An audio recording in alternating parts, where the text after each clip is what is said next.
Students, welcome to Jayshree teaching class. এখন আমরা চতুর্থ শ্রেণীর দ্বিতীয় পর্যায়ক্রমিক মূল্যায়নের অঙ্ক থেকে মডেল কোশ্চেন পেপার 8 সলভ করব। যেখানে প্রথম প্রশ্ন কি বলেছে, শূন্যস্থান পূরণ করো। কত কি বলেছে, তরল মাপার এককের নাম কি? লিটার। অর্ধেক হলো সমান কত ভাগের কত ভাগ? সমান 2 ভাগের 1 ভাগ। এরপর কি বলেছে, 5/8 যোগ 3/8। আচ্ছা, এখানে এই যে দেখো, এইখানে ব্ল্যাঙ্ক ছিল, বলছে 5/8 তার সাথে 8-এর কত অংশ যোগ করলে আমরা 1 পাবো। দেখো, যখনই আমরা এটা ভগ্নাংশ যোগ করতে যাব, তো যদি নিচে আমাদের হর 8 রয়েছে, তো লসাগু 8 হচ্ছে। 5-এর সঙ্গে কত যোগ করব? অবশ্যই 3 যোগ করব, তবেই কি আমি পাবো কি 8/8। আর এই 8 কাটলে কত হচ্ছে? 1 হচ্ছে। এই কারণে আমরা এই ফাঁকা জায়গাটায় কি বসাবো? 3 বসাবো। লব, তারপরে হরের দিকে হাসেন রয়েছে। বলছে ভগ্নাংশটি কি রকম? দেখো, যখনই হচ্ছে কি লবের থেকে হর বড় হয়, ধরো 3, উপরে রয়েছে 2, তো আমাদের হর কি ছোট, আর সরি এর 2 হচ্ছে কি আমাদের লবটা হচ্ছে ছোট, আর নিচে হরটা বড় রয়েছে। যখনই তোমার মানে লবের থেকে হর বড় হবে, তখন এটা হয়ে যাবে প্রকৃত ভগ্নাংশ। আর এর উল্টোটা হলে, হয়তো লব রয়েছে 3, হর রয়েছে 2, তখন এটা হয়ে যাবে কি অপ্রকৃত ভগ্নাংশ। মিশ্র ভগ্নাংশ কিরকম হয়? পূর্ণ আকারে লিখে ধরো 1 পূর্ণ 1/3, এটা মিশ্র ভগ্নাংশ। ঠিক আছে, এরপর কি রয়েছে 5, 10, 15, 20, 25, এগুলো 5-এর কি গুণিতক। 0.8 সমান 10 ভাগের কত ভাগ? 8 ভাগ। দেখো, দশমিকের পরে একটা অঙ্ক, তো নিচে আমরা হরে 1-এর পর 0 দেবো, মিনস 8/10, তো 10 ভাগের 8 ভাগ। 10 মিলিমিটার সমান 1 সেন্টিমিটার হয়ে যাচ্ছে। বর্গের যদি কি বলেছে, সঠিক একক বসান। আমার চিরুনি কত সেন্টিমিটার লম্বা? 8 সেন্টিমিটার লম্বা। সঠিক উত্তরে মাথায় টিক চিহ্ন দাও। কোন সংখ্যার গুণিতকের সংখ্যা কিরকম হয়? অসংখ্য হয়ে থাকে। গুণিতক তুমি যত গুণ করে যেতে পারো, ঠিক আছে। যেমন 5-এর গুণিতক তুমি ধরো 5, 20, 100 করলে, ঠিক আছে, তো 5, 21 তখন 105 হয়ে যাবে। এইরকম ভাবে কন্টিনিউ তুমি যত দূর বাড়াই দিতে পারো। ওকে, এরপর কি বলেছে, 24-এর সবচেয়ে বড় গুণিতক কি হয়ে যাবে? এখানে অপশনগুলোর মধ্যে হয়ে যাবে কি 24, কারণ 24-কে 24 দিয়ে ভাগ করা যায়। 5 আর 6 একটা সাধারণ গুণিতক। দেখো, 5 3-এ 15 হচ্ছে, কিন্তু 6 দিয়ে 15-কে ভাগ যাচ্ছে না। আবার 45 রয়েছে, 5 দিয়ে ভাগ যাচ্ছে, 5 9 45, বাট 6 দিয়ে ভাগ যাচ্ছে না। কিন্তু 30 এমন একটা সংখ্যা, 5 6 30, আবার 6-কে 5 দিয়ে গুণ করলে 6 5 30। তো এটাই হয়ে যাবে এদের সাধারণ গুণিতক। সাধারণ গুণিতক কি হবে? দুটো অঙ্কতে, মানে দুটো যে 5 আর 6 যে রয়েছে, দুটোরই কিন্তু গুণিতক হতে হবে, তখনই কিন্তু এটা সাধারণ হবে। 1 কিলোমিটার সমান আমরা জানি 1000 মিটার। আচ্ছা সরি, এখানে হাজার তো নেই, অপশন নাম্বার মানে হর্ষইতে 1000 মিটার রয়েছে। এরপর কি বলেছে, 1 কিগ্রা আলুর দাম 26 টাকা হলে হাফ কিগ্রা, তো হাফ কিগ্রা আলুর দাম কি হয়ে যাবে? 26 গুণিত এখানে দেখো হাফ, তো কাটাকাটি করে নেবে, হয়ে যাবে কত? 13 টাকা। ঠিক আছে, গুণনীয়ক বা উৎপাদকের সংখ্যা কিন্তু নির্দিষ্ট হয়ে থাকে। যেমন 4-এর গুণিতক কি, গুণনীয়ক কি হয়ে যায়? 1 2 4, কারণ 1 2 4 দ্বারাই কিন্তু 4-কে ভাগ যায়। এগুলোই হয়ে যাবে গুণনীয়ক বা উৎপাদক সংখ্যা।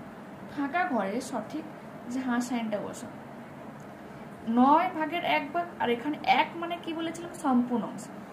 একটা কেককে 9 ভাগ করে তোমাকে 1 ভাগ দেওয়া হলো, আর কি করা হলো, ওই সম্পূর্ণ গোটা কেকটাই তোমাকে দিয়ে দেওয়া হলো, তখন সেটা মানে সম্পূর্ণ অংশটা বড় হবে, তো 1-এর দিকে আমরা হাসান দেবো।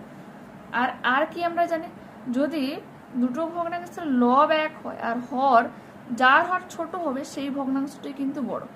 কি কারণে এখানে বলতে পারি বলতো, একটা কেককে আমি 3 ভাগ করে 1 ভাগ দিচ্ছি, আবার ওই কেকটাকে 5 ভাগ করে 1 ভাগ দিচ্ছি, তো কোনটাতে বেশি পাবে? যখন আমি কম ভাগ করবো, 3 ভাগ করে 1 ভাগ দিলে তুমি সেটা বেশি পাবে, তো 1/3 এটার দিকে হা হয়ে যাবে। এরপর রয়েছে কি 7/9, তো এখানে সম্পূর্ণ 1 দিকে হা হয়ে যাচ্ছে। নির্দেশ মতো উত্তর দাও, যোগ করো। উপরে লবগুলোকে আমরা যোগ করে নেবো, আর নিচে যে হর রয়েছে, তো হরের লসাগু 9 হয়ে যাচ্ছে। যোগ করলে দেখো 6 2 8 9, 9/9 সমান কি লিখতে পারি আমরা? 1। 8-এর 4টি অশূন্য গুণিতক, দেখো 8 16 24 32, এগুলো হয়ে যাচ্ছে। কোনো একটা জিনিসের সমান 3 ভাগ করে ওই 3 ভাগকে নিয়ে নেওয়া হলো, 3 ভাগ করলাম, আমি 3 ভাগ বানিয়ে নিলাম, মানে কি সম্পূর্ণ অংশ আমি নিয়ে নিলাম, তো ওটা হবে সম্পূর্ণ অংশ। লিটার ও মিলিলিটারের মধ্যে সম্পর্ক কি, 1 লিটার সমান কি হয়ে থাকে 1000 মিলিলিটার। এরপর বলেছে কি মতে 0.2 অংশকে ছবিতে প্রকাশ করো। 0.2 মিনিট 2/10 হচ্ছে, ঠিক আছে। 10 ভাগের মধ্যে 2 ভাগে তোমাকে রং করতে হবে। যে সংখ্যার উৎপাদক 1 2 3 6 সেই সংখ্যাটি হয়ে যাবে 6, কারণ 6কে 1 2 3 6 দ্বারা ভাগ যায়। ফাঁকা ঘরের সংখ্যা বসুন 3/8, তো আর যোগ ড্যাশ বাই 8, নিচে আমাদের লসক 8 হয়েছে, তো 3 এর সঙ্গে কত যোগ করলে আমরা 7 পাবো, 4 যোগ করতে 4 লিখেছি। 500 গ্রাম জিনিস 4টি বাটখারার সাহায্যে কিভাবে মাপবো? 4টা বাটখারাতে মাপতে বলেছে, আমি কি করতে পারি, 2টি 200 গ্রামের বাটখারা নিলাম ও 2টি 50 গ্রামের বাটখারা নিলাম, ঠিক আছে। তো 200 200 400 হয়ে যাচ্ছে, আর এখানে 50 গ্রাম 50 গ্রামে 100 গ্রাম, তো 400 100 কত হচ্ছে 500 গ্রাম। 12 28 16 এই তিনটি সংখ্যার গরিষ্ঠ সাধারণ গুণনীয়ক। গরিষ্ঠ সাধারণ গুণনীয়ক মানে কি বলতো, গসাগু। গরিষ্ঠর গ, সাধারণের দন্ত সই আকার, গসাগু সরি গুণনীয়কের গু, তো গসাগু হচ্ছে। এরপর দেখো গসাগু হবে কি বলতো, এমন সংখ্যাতে তোমাকে ভাগ করতো যেন 3টে সংখ্যাকেই যেন ভাগ যায় সেই সংখ্যাটাকে। তো 4 3 12, 4 7 28, 4 6 24। দেখো আর কিন্তু এমন কোনো আমি যৌগিক সংখ্যা বা কোনো মৌলিক সংখ্যা পাচ্ছি না যা দিয়ে এই 3টা সংখ্যা কি ভাগ যায়, ঠিক আছে। 1 দিয়ে ভাগ যাবে, কিন্তু 1 আমাদের মৌলিক না যৌগিক না। তুমি 3 4 এর সঙ্গে 1 তুমি যদি গুণও করো সেই 4ই পাচ্ছ না, তো এখানে নির্ণয় গসাগু হয়ে যাবে কি 4, বা গরিষ্ঠ সাধারণ গুণনীয়ক হলো 4, ঠিক আছে। পরবর্তী পেজে দেখো কি বলেছে, 10 14 এর লঘিষ্ঠ সাধারণ গুণিতক। তো মানে কি বলতো, মানে হচ্ছে লসাগু। লসাগু করে না 2 5 10 2 7 14। লসাগুর ক্ষেত্রে কিন্তু সমস্ত যে বাইরের প্রশ্নগুলো যেগুলো রয়েছে সেগুলোকে গুণ করতে হবে। 2 5 10 10 5 70। 10 14 এর লঘিষ্ঠ সাধারণ গুণিতক হলো 70।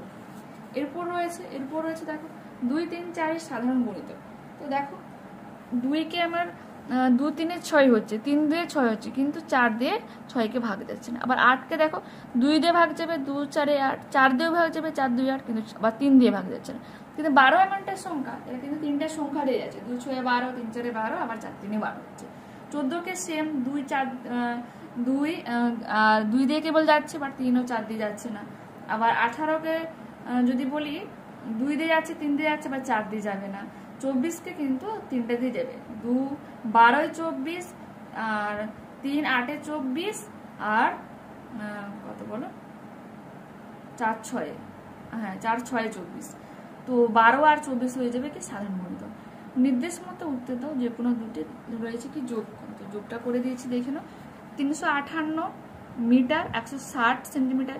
160 সেন্টিমিটারকে আমি ভেঙে লিখতে পারি 100 যোগ 60 সেন্টিমিটার। আবার আমরা জানি যে 100 সেন্টি সমান 1 মিটার হয়, তো 358 যোগ 1 মিটার করেছি, আর 60 সেন্টিমিটার। তো 358 এক যোগ করবে 359 মিটার 60 সেন্টিমিটার। আমাদের আনসার কিন্তু 360 রয়েছে, ওটা কিন্তু রং হবে, ঠিক আছে, এটা কিন্তু কারেক্ট। এরপর কি বলেছে দেখো, এরপর বলেছে যে ইচ্ছে মতো সংখ্যা বসিয়ে দাও এই যে ফাঁকা ঘরটাতে। তো এখানে বিয়োগ করতে বলা হচ্ছে, তো বিয়োগ যাচ্ছে না, আমি লিটার থেকে 1 লিটার ধার নিয়েছি, 1000 আর 120 যোগ করলে 1120 হচ্ছে, সেখান থেকে 280 বাদ দিলে 840। এই ফাঁকা ঘরটাতে আমি 2 নিয়েছি, এখানে 4 রয়েছে, কারণ 1 লিটার অলরেডি দিয়েছিল, তো 4 থেকে 2 বাদ দিলে 2 লিটার হয়ে যাবে।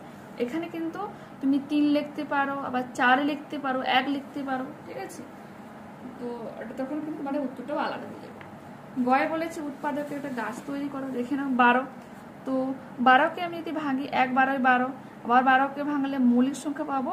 মৌলিক সংখ্যাটাকে আমি গোল করেছি আর যৌগিক সংখ্যাকে সার্কেল করেছি, ঠিক আছে। 3 4 12, আবার 4কে ভাঙলে 2 2 4। দেখো এই পাশের এই যে গোল সার্কেলগুলোকে যদি তুমি গুণ করো না, সেই আবার 12ই আসবে। 2 2 4, 4 3 12, 12 কে 12, ঠিক আছে। এরপর কি বলেছে, এরপর রয়েছে কি 6 বলেছে তিথি বাজার থেকে 1 কিগ্রা 700 গ্রাম কুল কিনে এনেছে। এবার সে সব কুল একটা ঝুড়িতে ঢেলে রাখলো। এখন কুল সমেত ঝুড়ির ওজন 2 কিগ্রা 400 গ্রাম হলে ঝুড়ির ওজন কত? তো কুল সমেত ঝুড়ির ওজন কত? 2 কিগ্রা 400 গ্রাম। কুলের ওজন 1 কিগ্রা 700 গ্রাম। তো আমি যদি কুল সমেত ঝুড়ির ওজন থেকে যদি কুলের ওজনটা বাদ দিয়ে থাকি, তাহলে কি ঝুড়ির ওজনটা পেয়ে যাব। তো আমি বাদ দিচ্ছি, দেখো বিয়োগ তো যাচ্ছে না, আমি এখানে ধার নিয়েছি, 2 কিগ্রা থেকে 1 কিগ্রা নিলে এখানে 1 কিগ্রা থাকলো, আর 1 কিগ্রা সমান 1000 গ্রাম। 1000-এর সাথে 400 যোগ করে 1400, 1400 থেকে 700 বাদ দিলে হয়ে যাবে আমাদের 700 গ্রাম। তো ঝুড়ির ওজন আমরা পেয়ে গেলাম কত, 700 গ্রাম। ঠিক আছে, এরপরে হচ্ছে একটা অথবা। তোমার বাবা বাজারে গিয়ে 5 কিগ্রা আলু, 75 গ্রাম রসুন ও 1 কিগ্রা 50 গ্রাম পেঁয়াজ কিনলেন এবং কিছু অন্যান্য জিনিস ক্রয় করলেন। এখন বাজারের ব্যাগের মোট ওজন 7 কিগ্রা 25 গ্রাম। আচ্ছা, সব থেকে বড় কথা, আমি কি কি বাজার করেছি এটাকে হিসাব করে নিই। তো আলু 5 কিগ্রা, রসুন 75 গ্রাম, পেঁয়াজ 1 কিগ্রা 25 গ্রাম, যোগ করলে আমাদের আমি কত পাচ্ছি, 6 কিগ্রা মানে 100 গ্রাম। কিন্তু অন্যান্য যে কত গ্রাম আমি কিনি সেটা কিন্তু বলে দেওয়া নেই। আবার আমি জানি কি বাজারের যে ব্যাগের মোট ওজন কত, 7 কিগ্রা 25 গ্রাম। আমি আলু রসুন পেঁয়াজ কিনেছি 6 কিগ্রা 100 গ্রাম। তো যদি আমি আলু রসুন পেঁয়াজ মোট যে ব্যাগের ওজন থেকে যদি বাদ দিয়ে দিই, তাহলে বাকি যে ওজনটা থাকবে সেটা কি, অন্যান্য জিনিস কিনেছি, তাই তো। এখন বিয়োগ যাচ্ছে না 1 কিগ্রা থেকে, সরি এখানেই তো গন্ডগোল হয়ে গেল না। দেখো তো ব্যাপারটা হচ্ছে গিয়ে 1000 গ্রাম হবে না, এখানে 6 কিগ্রা থাকলো, 1000 আর 25 যোগ করো তো হয়ে যাবে 1025। এখান থেকে আমি বিয়োগ করব 100 তো হয়ে যাবে 5 2 9, 925 গ্রাম হয়ে যাবে। ঠিক আছে, তো বাবার ক্রয় করে অন্যান্য জিনিসের ওজন কত হয়ে যাবে, 925। এটা আমাদের 6 অথবা প্রশ্ন।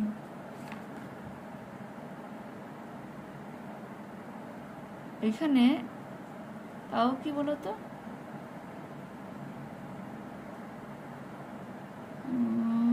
6 কিগ্রা 100 গ্রাম তো হচ্ছে মোট এই যে মানে পরিমাণটা।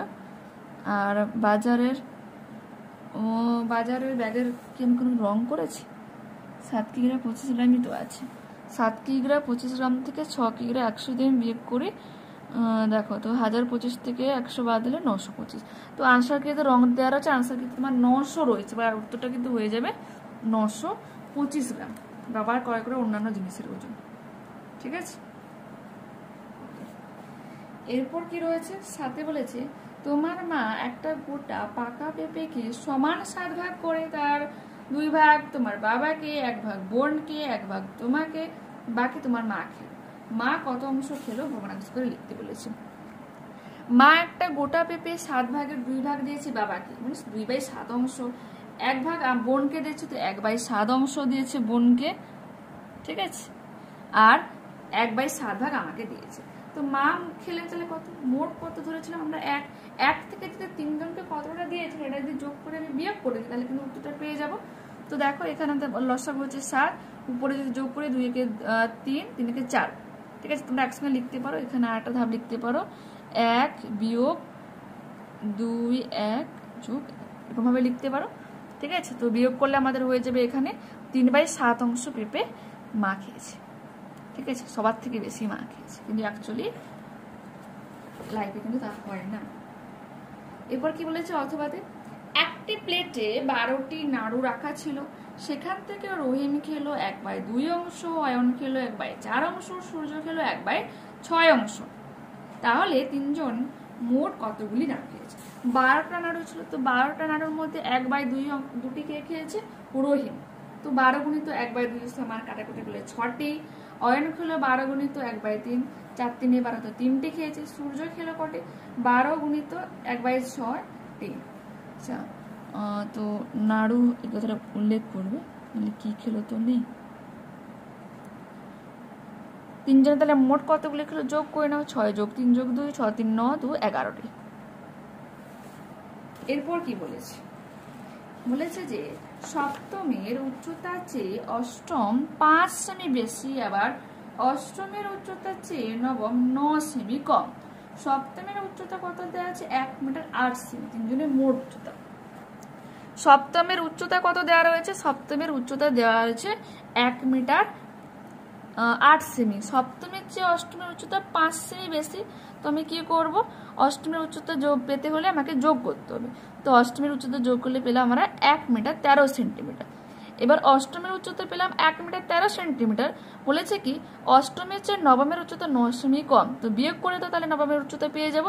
বিয়োগ করে তাহলে থেকে 9 বাদ 4 আর 1, 1 মিটার 4 সেমি। তো এবার আমরা সপ্তম অষ্টম নবম তিনজনের উচ্চতা পেয়ে গেলাম, যোগ করে দাও। সপ্তমের উচ্চতা 1 মিটার 8 সেন্টিমিটার, অষ্টমের উচ্চতা 1 মিটার 13 সেন্টিমিটার, নবমের উচ্চতা 1 মিটার 4 সেন্টিমিটার। তো তিনজনের মোট উচ্চতা হয়ে যাবে 3 মিটার 25 সেন্টিমিটার। মডেল থেকে লাস্ট প্রশ্ন রয়েছে, এক গোয়ালা তার দুধের পাত্রে 2 লিটার 35 মিলিলিটার জল মিশিয়ে প্রথম বাড়িতে 3 লিটার, দ্বিতীয় বাড়িতে 3 লিটার 12 মিলিলিটার জল মিশ্রিত দুধ দিলে দুধের পাত্র খালি হয়। ওই দুধের পাত্রে জল মেশানোর আগে কত দুধ ছিল? ঠিক আছে, ওকে দেখো, এক গোয়ালা প্রথম বাড়িতে জল মিশ্রিত দুধ দিয়েছে 3 লিটার, ওই গোয়ালাই দ্বিতীয় বাড়িতে জল মিশ্রিত দুধ দিয়েছেন 3 লিটার 12 মিলিলিটার। এখানে 00 মিলিলিটার লিখতে পারো, কিছু নেই, মানে তোমাদের বোঝার সুবিধার জন্য আর কি। তো তিনি ওই বাড়িতে দুই বাড়িতে লিখবো আমরা, তিনি দুই বাড়িতে, বোঝা যাচ্ছে কি, দুই লিখবো কথাটা, দুই বাড়িতে মোট জল মিশ্রিত দুধ দিয়েছে কত? এখানে 12 মিলিলিটার, 3 3 6 6 লিটার 12 মিলিলিটার। ঠিক আছে, জল মিশ্রিত দুধের পরিমাণ কত দেওয়া রয়েছে? 6 লিটার 12 মিলিলিটার। আর দুধে জল মেশানো হয়েছে 2 লিটার 35 মিলিলিটার। আমি যদি জল মিশ্রিত দুধ থেকে মানে যে জলটাকে বাদ দেই, তাহলে বাকিটাই আমরা দুধ পেয়ে যাচ্ছি। অতএব জল মেশানোর আগে দুধ ছিল কত? বিয়োগ করো, দেখো বিয়োগ যাচ্ছে না, আমি নিলাম 1 লিটার ধার, 1 লিটার মানে 1000 মিলিলিটার, 1012 যোগ করলে 1012, 1000-এর সাথে 12 যোগ করলে 1012, সেখান থেকে 35 বাদ 977 মিলিলিটার। আর এখানে থাকলো 5 লিটার, তো 5 থেকে 2 বাদ দিলে 3 লিটার। তো জল মেশানোর আগে তোমার দুধের পরিমাণ ছিল 3 লিটার 977 মিলিলিটার। ঠিক আছে, তো এখানেই আমরা এই মডেলটা কমপ্লিট করলাম। নেক্সট ক্লাসে আবারও দেখা হচ্ছে। যারা চ্যানেল নতুন রয়েছে অবশ্যই তোমাদের কাছে রিকোয়েস্ট রাখবো চ্যানেলটাকে সাবস্ক্রাইব করে নেওয়ার জন্য এবং বন্ধুদের সাথে ভিডিওটা ভালোভাবে শেয়ার করে দেওয়ার জন্য। যদি ভালো লাগে থাকে অবশ্যই একটা প্লিজ লাইক করাও, আর অবশ্যই তোমরা কমেন্টে জানাও তোমাদের এই ভিডিওগুলো কেমন লাগছে। ঠিক আছে, বাই।